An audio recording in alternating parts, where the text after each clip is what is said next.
ગુજરાત કોંગ્રેસ ઉપર તમારું શું કહેવું છે? કોના માટે? આખી કોંગ્રેસ માટે? આખી કોંગ્રેસ માટે કહી દો.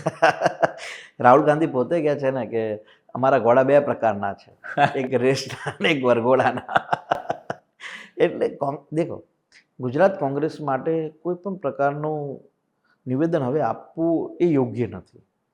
એક બે નિવેદનો કોંગ્રેસના નેતાઓના હું આપું, એમાંથી ગુજરાત કોંગ્રેસનો તાર નીકળી જશે, સાર નીકળી જશે. ગુજરાત કોંગ્રેસના એક પૂર્વ પ્રમુખ છે ભરતસિંહ સોલંકી, એને એક નિવેદન આપેલું કે રામ મંદિર માટે એકઠી એટલે ભેગી કરેલી ઈંટો ઉપર કૂતરાઓ પેશાબ કરે છે. આવું એમને એક સ્ટેટમેન્ટ આપેલું જ્યારે મેં કોંગ્રેસ છોડીને એના લગભગ 6 મહિનાની અંદર. તમે બીજા એક નેતાની વાત કરું, એમણે એવું કીધું કે આ દેશ ઉપર હિન્દુઓ કરતાં મુસ્લિમોની આ દેશની સંપત્તિ ઉપર વધુ અધિકાર છે.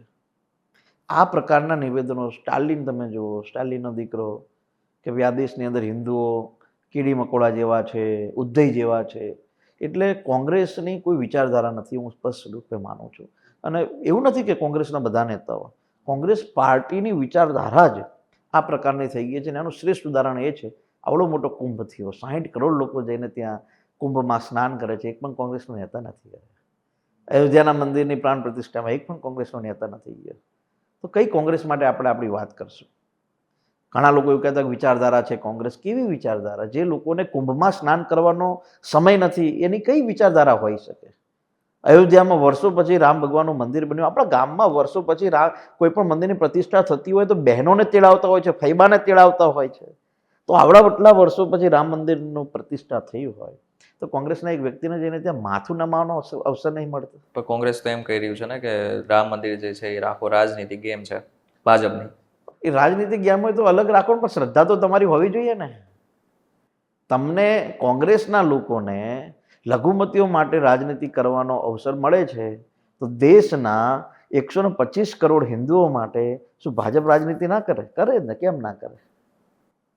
બરાબર. કેમ કે હિન્દુઓ પાસે ભાજપ સિવાય કોઈ પાર્ટી જ નથી કે જે હિન્દુઓ માટે લડી શકે. લઘુમતીઓ માટે તો અનેક પાર્ટીઓ છે.